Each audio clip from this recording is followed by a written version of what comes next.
Kita, agak kaget ya, maksudnya dalam kondisi pandemi seperti ini, kemudian isu redenominasi mencuat. Jadi sebenarnya memang redenominasi itu tujuannya positif, tetapi ada beberapa persyaratan ketika redenominasi itu dilakukan, itu adalah salah satunya stabilitas kondisi perekonomian. Nah, kalau Mmm, kita melihat kondisi pandemi seperti sekarang ini, redenominasi itu apakah bisa dilakukan atau tidak, itu kan tergantung dari stabilitas. Nah, sedangkan kondisi kita sedang sangat tidak stabil saat ini di masa mmm, pandemi. Jadi saya melihat bahwa ini sepertinya kurang tepat ya. Kita bahkan cenderung kehilangan momentum karena sebenarnya dari dominasi ini sudah dicanangkan kan 2010, 2013. Saat itu juga saya terlibat ya di dalam tim, naskah akademiknya, kemudian sering diminta untuk menjadi, reviewer dari, mmm. wacana redenominasi tersebut atau kajiannya. Nah, tetapi pada saat itu kan kondisi ekonomi memang betul-betul stabil, tapi kemudian kita tidak melakukan itu. Jadi ini seperti kita kehilangan momentum ya, kalau saya melihat kurang tepat di saat seperti pandemi saat ini di mana kondisi ekonomi sedang tidak stabil, demikian.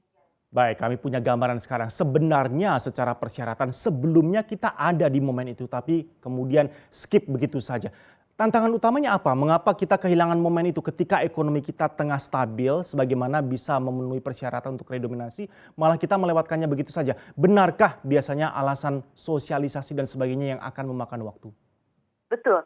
Jadi, waktu itu ada ketidakpercayaan diri kita bahwa ini kan karena memang ada resiko ya, jadi ada benefit, ada resiko. Jadi, waktu itu pemerintah sepertinya nampaknya ragu-ragu di dalam langkah. Jadi menganggap itu belum terlalu penting dan kemudian, pemerintah sedang fokus pada isu-isu domestik yang lain. Sehingga ini prolegnas pun menjadi terhambat. Padahal waktu itu memang sudah mau dimasukkan ke dalam prolegnas ya, naskah akademik juga Hmm. sudah dibuat sedemikian rupa. Tetapi kemudian, kendala-kendala birokrasi menyebabkan saat itu menjadi, terhambat gitu loh.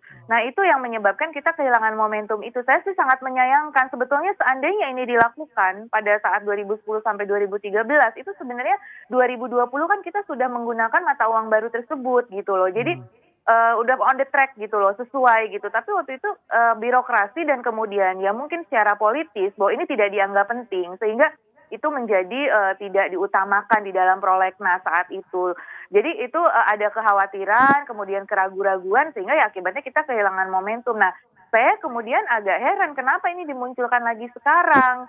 Saat ini yang dibutuhkan oleh masyarakat itu adalah salah satunya digital currency karena, uang itu adalah pusat penularan dari bukan pusat maaf, bisa menjadi, media penularan dari Covid misalkan. Nah itu yang lebih dibutuhkan tuh digital currency-nya. Nah kenapa redenominasi yang muncul ini juga makanya agak aneh ini takutnya menimbulkan, di masyarakat ini kebingungan sebenarnya apa yang dibutuhkan oleh masyarakat, tetapi kemudian apa yang muncul, di dalam di dalam, yang dilakukan oleh pemerintah. Saya khawatir ini akan menimbulkan, di masyarakat ini semakin, semakin menjadi hal yang negatif gitu. Jadi pemerintah mungkin saya harap untuk mengkaji dulu, wacana ini karena dikhawatirkan ini malah akan semakin memperburuk kondisi ekonomi gitu loh di tengah pandemi yang saat ini sedang berlangsung gitu.